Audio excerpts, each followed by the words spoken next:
Well, a very warm welcome to you guys. Hi, it's Cassim, and welcome to another episode of Journal Entries. I want to firstly start off by thanking you so much for joining me. I want to thank you so much for taking the time to be with me today, and I hope that something that I share with you today can help you to become a higher, fuller expression of who you're capable of becoming. So over the last couple of weeks, because I haven't done actually one of these journal entries in a couple of weeks, over the last couple of weeks, I've been thinking and journaling about various topics that I wanted to share with you today. Usually I would go a lot more in depth on many of these topics, but I want to try and share as many of these that I can with you, in the hopes that perhaps they might point you in the right direction, that perhaps they might trigger you in some way to improving your life, to elevating your life. Perhaps there might be a tactic or a strategy or philosophy that you can use to really take yourself to that next level. So let's not hold back. Let's go straight into it. And really, as many of you guys know, I use these journal entries and I share my journal entries with you because I hope that you can start your own journaling entries. I hope that you can start that journey where you write down what you're thinking about, what your philosophy is about health, what you stand for in terms of work, what you stand for in terms of vitality, what you stand for in terms and how you even define what life should be all about, what is right, what is wrong. Write those all down and give it a present to your children in years to come. Give it as a present to your neighbor, give it as a present to a cousin of yours that you have. So let's go straight into it and let me share with you one of the first things that I was thinking about. So one of the first things that I was thinking about is this statement. I wrote down that there are two ways to live your life. One is as though nothing is a miracle, and the other is as though everything is. Let me repeat that. I wrote down that there are two ways to live your life. One is as though nothing is a miracle, and the other is as though everything is. You know, Einstein, and I'm going to paraphrase what Einstein said. Einstein once said that one of the most important days for a man is a day when he basically decides whether he lives in a volatile, sick, horrible world, and that's just the way things are, or whether he looks up at the stars, he looks around at him and he says, look, there are faults in the world, there are deficiencies, there are people who will do wrong if they get an opportunity to do it, but the vast majority of people are good. There is rays of sunshine in the world. There are good people. There is opportunity for us to elevate our lives. We do have the dignity of choice, that if perhaps the way our life hasn't started out may not have been the most fruitful and may not have set a really sort of an elevated foundation for ourselves, that we can still redeem ourselves, that we can still go ahead and take charge of our lives, that we can still go ahead and take charge of our lives and pursue our dreams and build incredible lives. And I think a lot of people never really get to that point where they realize that truth. I think a lot of people in life, we tend to live our lives without ever realizing that we have the power in order to choose our destiny. Many of us don't actually realize that we have the power to dictate our lives, whether that may be our vitality, whether that may be our emotions, whether that be our relationships, whether that be our work. We have a choice about the way in which we respond to whatever happens. And I say that because many of you will get that in life, ultimately, there are some things which we cannot control. For example, one of the things that I had to learn for myself is nobody can control change, right? Nobody can control change. No matter what it is that you do, there is some change that is going to take place whether you realize you like it or not. For example, your skin is going to shade dead skin. You don't have to a say about that. You are going to get older. You don't have a say about that. Time is going to move irrelevant of whether you like it or not, right? And I think all of us can kind of agree with that. But what I think a lot of people don't get, and I want to reiterate, is that a lot of people don't realize that, yeah, of course, we can't change those things, but what we can do is what we can react and do things differently to what has happened to us. We have the ability to actually mold, and we have the ability to actually align ourselves in such a way that we can use what seems to be at first as a negative, that we can use it as fuel in order to better our lives.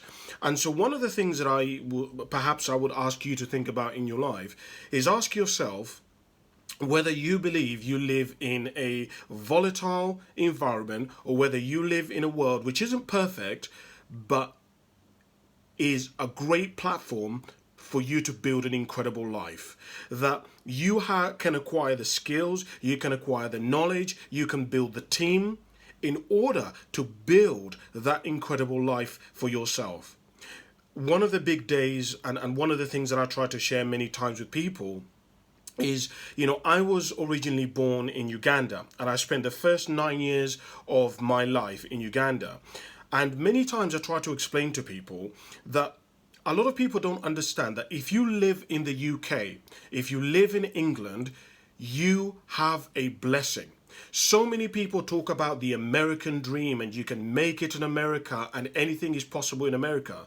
But if you've ever been to America, like I have, and I've traveled a lot of it, you will come to realize that actually the American dream isn't really possible for a lot of people. The American dream is only possible for a very few types of individuals. Individuals who just so happen to be in the right place at the right time, with the right people, with the right color, from the right background. It really is not favored for the average person to win. But the UK, and this is what I talk about, the British dream. The British dream is far much more of a reality.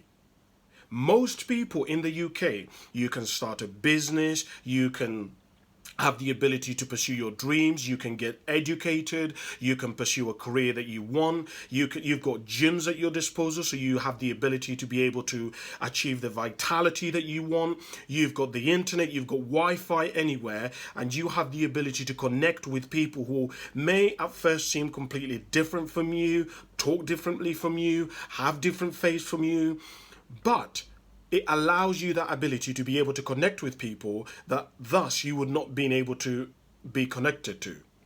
And I challenge you to really think about that. Really think about whether the life that you've been brought into, which you have not had a say about. Look, you did not have a say about which country you grew up in, the language you spoke, the food you ate, whether your parents were married or not, whether they had you young or old. You did not control any of that stuff. But what you can control is what you do about it now. And you have now the choice, now that I've told you, you now have the choice to decide, okay, I either live in a volatile world, nothing in my life is a miracle, everything is a downer, no good will ever happen in my life, this is it. Or you have the ability to say, look, everybody makes mistakes. Everybody has a version of their own story. I don't know my parents' story. I don't know why my parents had me at a certain age. I don't know what my parents were feeling at that point in their life that they decided to have a divorce. You know what? I don't know why the schooling system is in such a way, and I can't really control the education system. But do you know what? There is great human beings out there that want to live a remarkable life. There's generous people out there. There are opportunities out there for me to pursue what I want. There are great teachers in the schooling system that want to help young people to succeed. I don't know. That's just something that I was journaling about and thinking about, and I would ask you to consider as well. The second thing that I wrote down here is there is no point forcing something that is not meant to be. I have a goal-setting workshop that I've been conducting for quite some time on a Sunday. And in that seminar, one of the things that I share with people is that anything is possible, and you can have anything, but not everything was meant for you. And what I basically try to articulate to people is, look, you can have anything you want in life. You can become a politician. You can go travel every continent on the planet. You can go and start your own business. You can go and write a book. All of these things are absolutely available to you. And I think most people can agree with me when I say that the vast majority of people who dare to dream, most of the dreams that they have are not at the level of Elon Musk. They're not at the level of Steve Jobs. They're not at the level of Jeff Bezos. These goals of trying to become a billionaire, of running a country, like daring to dream like Barack Obama, like trying to become a prime minister. These are not the average person's dreams. The average person would like a little bit of extra money so that they have a freedom to actually be able to give to charities, to buy the kind of clothing that they want. When they go to a restaurant, that they can choose the dish that they want to eat, not look at the menu and decide which restaurant they're going to go to based on the amount of money that they have. And so a lot of people, a lot of the dreams that we have, they're very reasonable, they're very achievable. However, in the same breath, it is also important to understand that not everything was supposed to be for us. For example, when I was growing up, one of the things that I absolutely love is I absolutely love food. I have an absolute passion for food. Food fascinates me. I also have a passion for music. There is something about music that I absolutely love. I love to dance. I love to listen to Bhangra. I love to listen to Bollywood. I love to listen to heavy metal. I like to listen to grime. I like to listen to drill. I like to listen to drum and bass. All of these are musical genres which are of interest to me. But the reality is, I know that it wasn't meant for me to try to emulate the likes of Michael Jackson. It wasn't meant for me to try and become like Jamie Oliver. That path was not meant for me. Even though it is possible. Of course it's possible for me to go and become a chef in a restaurant. Of course it is possible for me to become a music producer, or become a record label CEO, or become a rapper. All of these things are available to me, but they weren't meant for me. And so one of the big maturity days that I believe every man has to arrive at is the day that he realizes actually what is for me and what is not for me. Because so many of us in life go through our lives never paying attention to our lives and just forcing things that are not supposed to be. We may be in a relationship and we want this type of girl, but that type of girl is not meant for us. We may desire to get married, but the person who we want to be in a relationship with, or who loves us in the way that we desire, does not wish to get married, and yet we force something which isn't supposed to be. Many of us, we have this ideology of having this kind of family, or having children, or having the latest Audi, or living in a massive house, when the reality is we'll be perfectly fine in a 2-bedroom semi-detached Victorian house, and that will be it. We don't need really to have a 5-bedroom detached house in a really wealthy area. And so what I would ask you to think about and consider is, what's meant for you? What is it that you're trying to pursue, trying to swim upstream to pursue, that really, yes, you want it, yes, it is possible for you to have it, but it isn't really meant for you. And actually, that you giving that pursuit up would allow you more free time to be able to pursue something which is greater. And when I say this, one of the things that may happen in your life is that you may have to give up something which is good for something which is greater. You may, in order for you, you may be in sales and you're doing amazing in sales in comparison to most people. But actually, your calling, your home, your place lies in teaching. Of course, teaching isn't going to pay you anywhere near as much money as sales is going to pay you, but it will fulfill you. but people will look at you and you will inspire others to pursue their own dreams.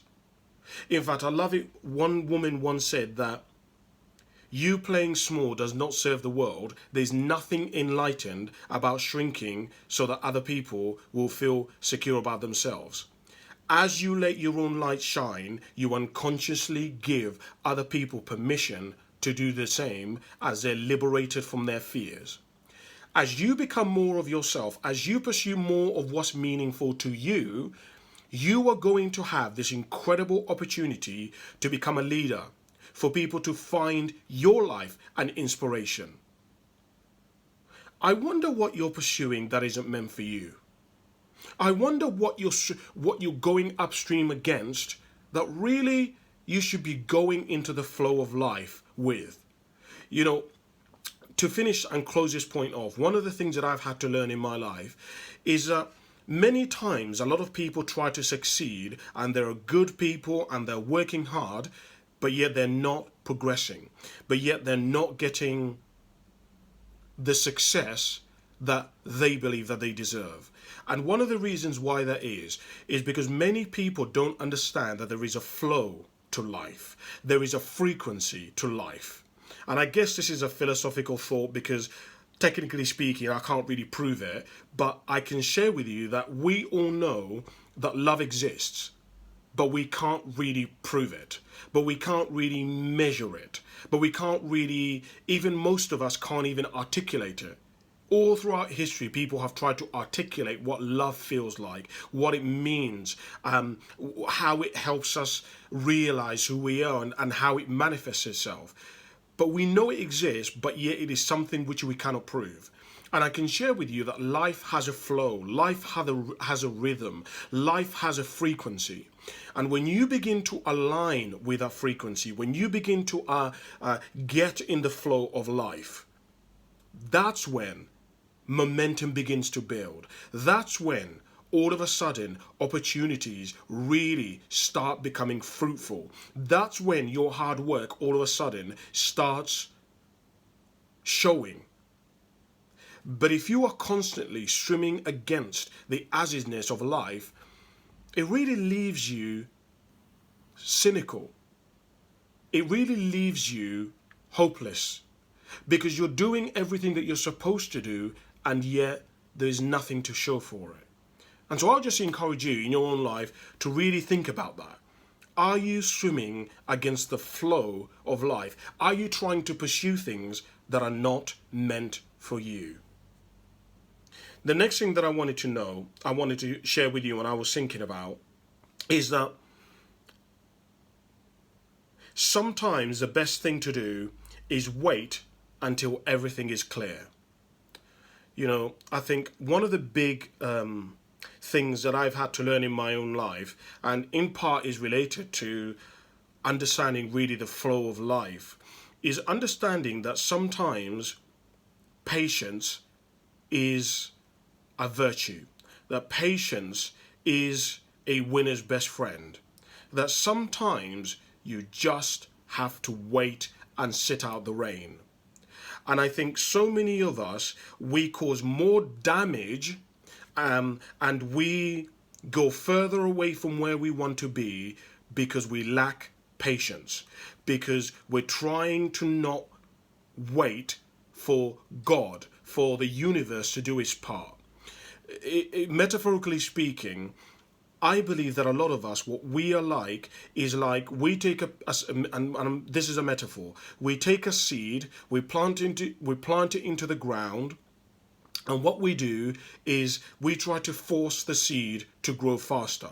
We try to use lights and we try to use more sunshine and put more sunshine on it. We try to water it even more every day than is necessary because we are trying to force something that shouldn't be. And sometimes in life, you just have to let God or the universe do its part. One of the big lessons that I've learned in my life is that God or the universe will always uphold its end of the bargain or their end of the bargain. You do not need to worry about a seed growing if you put it in the right conditions. And this lack of patience, particularly for many of us who were born kind of between 1985 and today, we lack patience. We lack the ability to let the universe or God do its work because we try to force everything. And I would encourage you in your own life, take a breath. Let life do what it's supposed to do. If you're meant to be with somebody and at the moment you've broken up, take a breath. Allow for life to work itself out. If it is destiny and you're meant to be, wait. And I know that's not necessarily something that you might want to be hearing at this point when you're hurting, when you're longing, when you're lonely, but I would share with you that the universe always upholds its end of the bargain. If you're meant to be, you will be. That may not necessarily be in your time scale, in the way that you predicted it or want it to become, but it will manifest itself when it is ready. Whatever is supposed to happen will happen when it is ready. So I would share with you to really look at that and really consider that sometimes just let the fog clear, okay?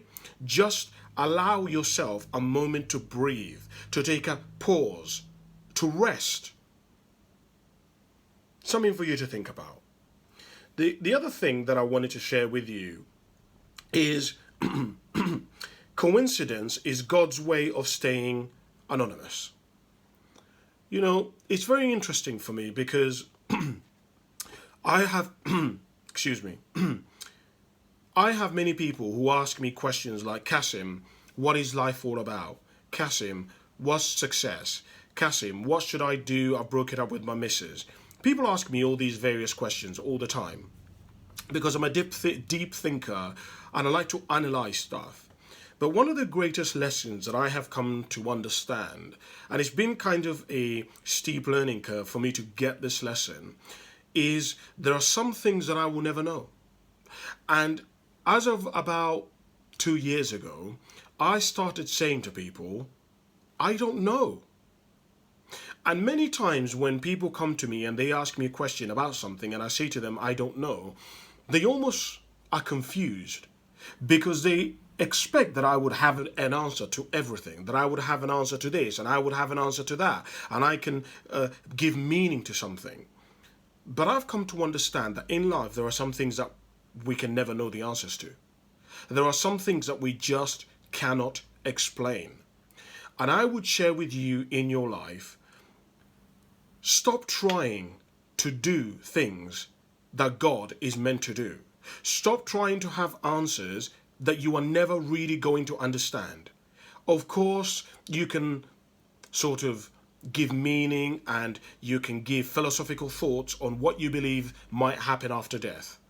But the reality is nobody has ever come back and actually told us what happens after death. We haven't had that opportunity yet. So you can only speculate and make suggestions based on your belief system, based on your understanding about what you believe is going to happen when somebody dies. If somebody gets into a car crash and the car crash cannot be explained, of course you can give meaning, you can give thoughts about why it is that you thought the car crash happened. But the truth of the matter is, there are some times when a car crash happens and nobody knows why. And I would share with you that, you know, there is a saying, and I'm going to paraphrase this saying that goes something on the lines of, some people try to figure out how the tree is grown, some people enjoy the fruit. And there are some of us in life, and I made this mistake, where it is possible to spend your life trying to figure out what this means and that means and why this happened and why that happened. You know, somebody breaks up from a relationship and excuse me, and they try to figure out, but why did it end? But why did they break up with me? But what led up to it? But what could I have done? But do you know what? And there is a place for you to do that, but there is also a place where you might never know. You may have just found the love of your life and they've passed away, and you say, well, did I say something? Could I have spoken to them on a different day? Could I have said to them not to go here? Maybe perhaps if they'd gone to work earlier, or we'd got married sooner, or I'd met them 2 days before, then they wouldn't be able to have died. But the reality of life is, you don't know that. You can only speculate, you can give suggestions, you can give thoughts, but the reality is you do not know. So don't try to do and try to figure out God's meanings, God's work, the universe's work. That's just something that I've been thinking about, particularly when people ask me questions that are so philosophical, so deep, that I just don't know. I don't know the answers to them. I don't know the meanings to them. I don't know why they happened. I don't know what led up to them. Why did 9/11 happen? Why have black people for all these years still enslaved? There are still black people in enslavement.